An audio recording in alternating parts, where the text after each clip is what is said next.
이제는 완전히 도박이 된 거예요. 내가 불과 며칠 전만 해도 몇천을 따고 있었는데 어라? 오히려 몇백을 잃었네? 본전을 따려면 깔짝깔짝 이득을 봐서 언제 손실금을 충당해. 당연히 이번에도 또 크게 베팅을 해야지. 이번 한 번만 크게 해서 잘 되면 본전 회복하고 거기에 잘하면 이득까지 볼 수 있어.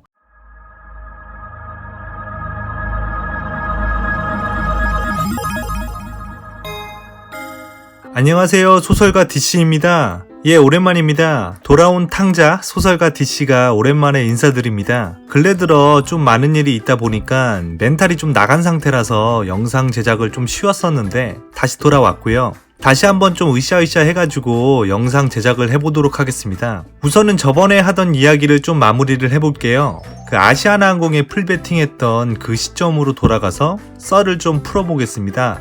저번 영상에서는 매매했던 얘기를 조금 간략히 말씀을 드렸었는데 그 상황에 대해서 조금만 보충 설명을 드려볼게요. 4월 12일 날 그날 가지고 있던 현금 모두를 투자해서 그러니까 약 2,600만원 정도로 아시아나 항공을 매수하게 되는데요. 그 첫 매수날 제 수익금이 180만원 정도였습니다. 그리고 캡처 사진이 없어서 좀 그렇지만 점상을 간 4월 15일 수익금이 약 950만원 정도였고, 또 이런 얘기는 사실 의미가 없다는 건 잘 알아요. 잘 아는데 그래도 말씀드려보자면 4월 16일 최고점 주가 9,450원이었을 때는 수익금이 약 2천만원 가까이 됐었습니다. 자, 여러분이 지금 제 상황이라고 가정해보세요. 이 상황이라고 하신다면 어떻게 하시겠습니까? 매도를 해서 1,000만원 이상의 수익금을 챙길 것이냐, 더 크게 먹기 위해서 존버할 것이냐. 당시 저는 점상 이후에 거래량 터진 윗꼬리 장대 양봉이 떴다면 무조건 매도하는 투자 철칙이 있었음에도 팔지 않았습니다. 저번에도 말씀드렸듯이 보유하고 있으면 정말 말도 안 되는 상황인데도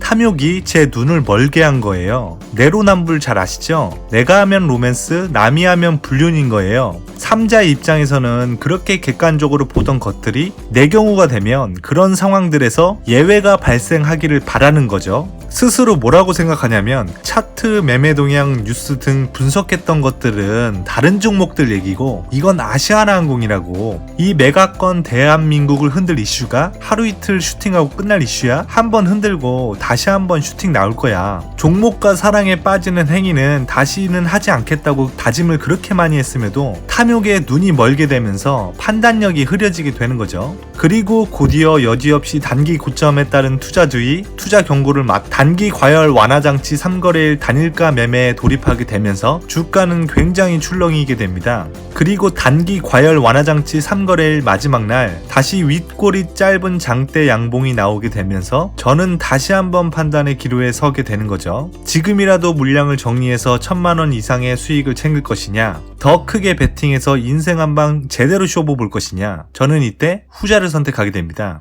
그때 당시 들고 있던 종목들을 정리한 후에 그날 아시아나 항공 종가에 말 그대로 풀베팅을 하게 됩니다. 그리고 이때 스스로 절대 금기시하는 신용 미수도 알아보게 되죠. 지금까지 오로지 현금 거래만을 하고 신용거래는 하지 않는 원칙을 가지고 있기 때문에 신용거래는 신청도 하지 않았었거든요. 저는 보통 휴대폰으로 트레이딩하는 MTS, 모바일 트레이딩 시스템을 주로 이용하는데 제가 사용하는 증권사의 MTS에는 정말 버튼 두세 번의 터치만으로 신용거래가 되도록 승인이 되더군요. 신용거래를 신청하는데 정말 1분도 채 걸리지 않았습니다. 이때 정말 뭐라고 생각했냐면, 이래서 우리의 주식판 선후배 동료들이 그렇게 피눈물 흘리면서 이 시장을 떠날 수밖에 없었던 건가? 이렇게 생각이 들면서 실소가 나오더군요. 여튼 그렇게 신용거래를 하려고 매수 버튼을 누르려던 그 순간 왜 그거 있지 않습니까? 뭔가 불안한 그림이 머릿속에 지나가는 주마등은 아닌데 여튼 막 쎄한 느낌 있지 않습니까? 신용 매수를 누르려던 그 순간 그런 게 이제 제 머릿속에 팍 하고 떠오르더군요. 그래서 매수를 할까 말까 계속 고민을 하다가 결국 장 마감을 해서 신용거래를 하지 못했죠. 어떻게 보면 정말 그때 그 순간의 선택이 저를 아직도 주식판에서 생존하게 했을 수도 있는 것 같습니다. 정말 다행이죠. 주식판에 아직도 기웃기웃대고 있으니 다행이 아닌 건가?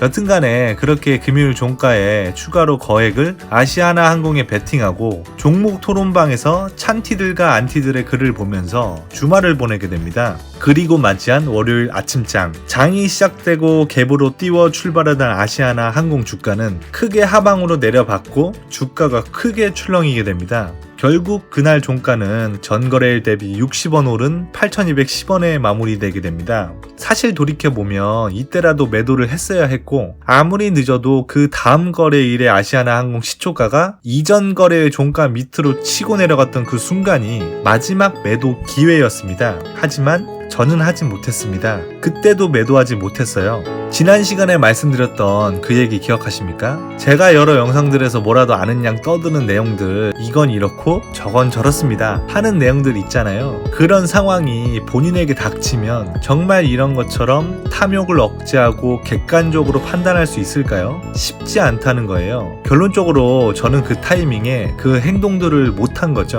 씁쓸하긴 한데 그래서 주식시장이 참 냉철하고 재밌는 것 같습니다. 3자의 입장에서는 매매의 근거가 되는 지표들을 참고하여 보다 객관적으로 내리던 것들이 눈에 보이지 않거든요. 정확하게 말하면 눈에 보이는데도 모른 척한 거죠.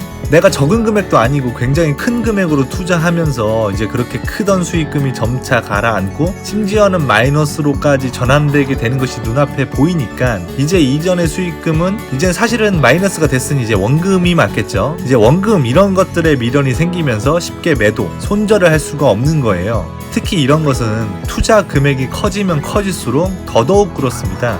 하지만 비단 이게 저에게만 해당하는 얘기일까요? 사실 듣는 분들 중에 이런 분들 많을 겁니다. 우리가 이렇게 손절을 쉽게 하지 못하는 이유는 정말 많은데 이것도 얘기하려다 보니까 썰풀거리가 좀 있어서 별도 영상으로 좀 만들어 볼게요. 여튼 그렇게 저는 몇 거래일 정도 하방으로 주가가 내려간 후에야 어느 순간 머리를 망치로 맞은 것처럼 순간 놀라면서 탐욕에서 눈을 뜨게 됩니다.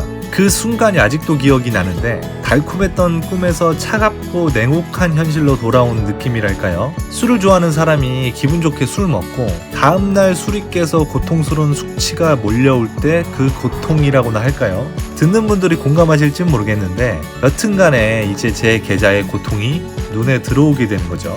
불과 며칠 전에 아시아나항공으로 2천만원 가까이 수익을 보다가 주가가 연일 하방으로 치달아가면서 시장의 무서움에 정신을 번쩍 차리고 그 순간 손절해보니 손실 금액이 800만원 가까이 되는 거죠. 사실은 여기부터가 중요한 얘기가 될 것 같은데요. 자, 사람이 어떻게 보면 인생을 걸고 크게 베팅을 해서 크게 이득을 보던 상황이었는데 상황이 악화되어 상당 부분 마이너스를 봤다고 한다면 아, 내가 실수를 했네. 이제부터는 소액 매매, 객관적인 지표에 의해서 이익 실현, 손절 라인 철저히 지키면서 해야지 라고 주식시장에 임할 수 있을까요? 불가능에 가까울 겁니다. 이제는 완전히 도박이 된 거예요. 내가 불과 며칠 전만 해도 몇천을 따고 있었는데 어라? 오히려 몇백을 잃었네? 아, 본전을 따려면 깔짝깔짝 이득을 봐서 언제 손실금을 충당해. 당연히 이번에도 또 크게 베팅을 해야지. 이번 한 번만 크게 해서 잘 되면 본전 회복하고 거기에 잘하면 이득까지 볼 수 있어. 사실 이전에 주식을 하면서 더 크게 수익을 보기도 더 크게 손실을 보기도 해봤지만 이번처럼 소위 한 종목에 크게 베팅하는 주식 매매의 절대 금기인 몰빵을 한 적은 없거든요. 그런데 이번에 제대로 투자금 레버리지의 힘을 좋은 의미든 나쁜 의미든 어쨌거나 이제 경험하다 보니까 그 다음 거래부터는 여러 종목, 분산 매매, 현금 비중 퍼센테이지 매매 등 주식 매매의 뇌동 매매를 제어하던 그 제어선이 완벽하게 무너지게 된 거죠. 자, 이제부터는 그 이후 이야기들을 하나씩 좀 다뤄볼 예정인데요. 어떠신가요? 이후 얘기들이 좀 짐작이 가시나요? 결과야 어찌됐던 개인적으로는 듣는 분들 입장에서는 한 번쯤은 꼭 들어두시면 도움이 될 것 같다라는 생각이 좀 들어가지고 준비하게 되었습니다. 뭐 어쨌거나 이왕 하는 거 좀 재밌게 준비하도록 하겠습니다. 예, 오늘은 여기까지 하겠습니다. 지금까지 영상 시청해 주셔서 감사합니다. 좋아요 및 구독 버튼 한 번만 좀 클릭해 주시면 정말 진심으로 영상을 만드는데 큰 힘이 될 것 같습니다. 예, 다음 시간에 봬요. 감사합니다.